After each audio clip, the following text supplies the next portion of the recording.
கல்யாண வீட்டில் சாப்பிட்ற வத்தல் குழம்பு வேணும்னா இந்த குழம்புல 2 கரண்டி எடுத்துக்கோங்க. ஒரே ஒரு சின்ன துண்டு தேங்காய் அரைச்சி ஊற்றுனீங்கன்னா கல்யாண வீட்டில் சாப்பிட்ற வத்தல் குழம்பு கிடச்சிரும். என்ன வத்தல் வேணுமோ அந்த வத்தலை நல்லெண்ணெயில் பொரித்து இதில் கலந்துடுங்க. உங்களுக்கு என்ன வத்தல் குழம்பு தேவையோ அந்த வத்தல் குழம்பு கிடச்சிரும். இந்த பேஸ் பண்ணி வச்சுக்கிட்டா உங்களுக்கு எல்லா விதத்துலையும் யூஸாக இருக்கும். வெல்கம் டு ஜகாஸ் வேர்ல்டு. வாங்க இன்றைக்கி ஜகாஸ் வேர்ல்டில் வத்த குழம்பு எப்படி பண்ணலான்னு பார்க்கலாம். இது வத்த குழம்பு நான் ஆல்ரெடி போட்டிருப்பேன். அது கொஞ்சம் குவான்டிட்டியில் போட்டிருந்தேன், ஒரு 2-3 பேர் சாப்பிட்ற அளவுக்கு.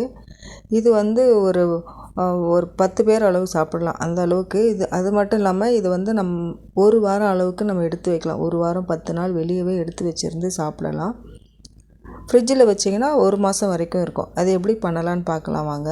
150 கிராம் நல்லெண்ணெய் எடுத்துக்கோங்க.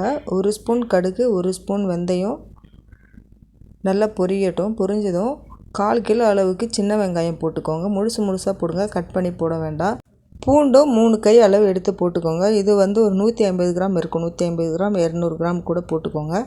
இதெல்லாம் எண்ணெயிலே நல்லா மீடியம் ஃப்ளேமில் வைங்க, ஹையில் வைக்க வேண்டாம். மீடியம் ஃப்ளேமில் நல்லா வதக்குங்க. நல்லா வதங்கினதும் ஒரு பாதி அளவு வெந்திருக்கும். முழுசாக கூட வேக வேண்டாம். பாதி அளவு வெந்திருக்கும் போது தக்காளி போடுங்க. தக்காளி போடுறதுக்கு முன்னாடி கொஞ்சம் கருவேப்பிலையும் போட்டுக்கோங்க. ஒரு 2 கொத்து 3 கொத்து அளவு கருவேப்பிலையும் போட்டுக்கோங்க. தக்காளி எவ்வளோன்னா 1/4 கிலோ வெங்காயம் போட்டேன்ல அதே ஈக்குவல் தக்காளியும் போட்டிருக்கேன் நான். தக்காளி நல்லா பழமாக போடுங்க. நல்லா புளிப்பாக இருக்கிற தக்காளி இருக்கும்ல அந்த மாதிரி தக்காளி போட்டுக்கோங்க. 1/4 கிலோ அளவு சேர்த்துக்கோங்க. இதுவும் நல்லா வதங்கட்டும். தக்காளி ஃபுல்லாக வதங்கிடணும், அந்த அளவுக்கு வதங்க விடுங்க. புளி ஒரு லெமன் சைஸ் அளவு எடுத்திருக்கேன். நல்ல பெரிய லெமன் சைஸ் அளவு எடுத்திருக்கேன் நான். கருப்பு புளி எடுத்துக்கோங்க, அதான் ரொம்ப நல்லாயிருக்கும். வெள்ளை புளியெல்லாம் போட்டிங்கன்னா கொஞ்சம் இனிப்புலாம் வரும். அதனால் கருப்பு புளி போடுங்க, அதான் ரொம்ப நல்லாயிருக்கும். அதை ஊற வச்சுருங்க. மிளகாத்தூள் ஒரு 5 ஸ்பூன் அளவு போட்டிருக்கேன். 5 டேபிள் ஸ்பூன் அளவு போட்டிருக்கேன். இது எல்லாம் கலந்து அரைச்சி வச்சுருக்க மிளகாத்தூள், அதனால் நான் 5 ஸ்பூன் போட்டிருக்கேன். நீங்கள் மிளகாய் தனியாக தனியா தனியாக அப்படி போடுற மாதிரி இருந்தீங்கன்னா 3 ஸ்பூன் தனியாத்தூளும் 2 ஸ்பூன் மிளகாத்தூளும் இல்லைனா 2.5 ஸ்பூன் அளவு மிளகாத்தூள் போட்டுக்கோங்க. இல்லை 2.5 ஸ்பூன் மிளகாத்தூள் 2 ஸ்பூன் தனியாத்தூள் அப்படி கூட சேர்த்துக்கோங்க, நல்லதாக இருக்கும். மஞ்சள் தூள் 1 ஸ்பூன் அளவு சேர்த்துக்கோங்க. நம்ம டேபிள் ஸ்பூனில் போட்டோம்ல 5 டேபிள் ஸ்பூன் மிளகாத்தூள் போட்டோம், ஆனால் 1 டீஸ்பூன் அளவு மஞ்சள் தூள் சேர்த்துக்கோங்க. இதெல்லாம் போட்டு நல்லா ஒரு 2 நிமிஷம் அப்படியே கலந்து விட்டிங்கன்னா இதெல்லாம் அந்த பச்சை ஸ்மெல்லெல்லாம் போயிடும். போனதுக்கப்புறம் நம்ம எடுத்து வச்சுருக்கிற புளியை நல்லா கரைச்சி ஒரு 1/4 லிட்டர் அளவு தண்ணியில் கரைச்சி அதில் ஊற்றிடுங்க. தண்ணி சேர்த்ததுக்கப்புறம் உப்பும் கூடவே சேர்த்துக்கோங்க. இதுக்கு எவ்வளோ உப்பு தேவையோ அந்த அளவுக்கு தேவையான அளவு உப்பு சேர்த்துக்கோங்க. உங்களுக்கு காரம் வேணும்னா இந்த ஸ்டேஜில் இன்னொரு ஸ்பூன் மிளகாத்தூள் கூட சேர்த்துக்கோங்க. இந்த டைமில் போட்டுக்கோங்க. கடைசியில் போட்டிங்கன்னா மிளகாத்தூள் ஸ்மெல் வரும். காரம் வேணும்னா மட்டும் இந்த டைமில் போட்டுக்கோங்க.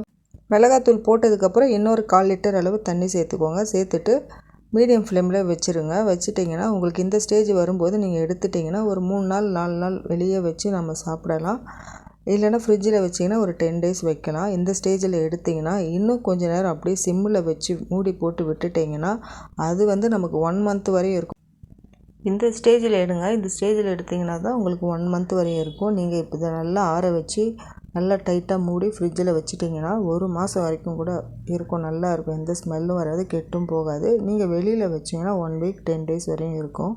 இது இட்லி, தோசை, சப்பாத்தி, பூரி, ரைஸ் எல்லாத்துக்கும் ரொம்ப நல்லாயிருக்கும்.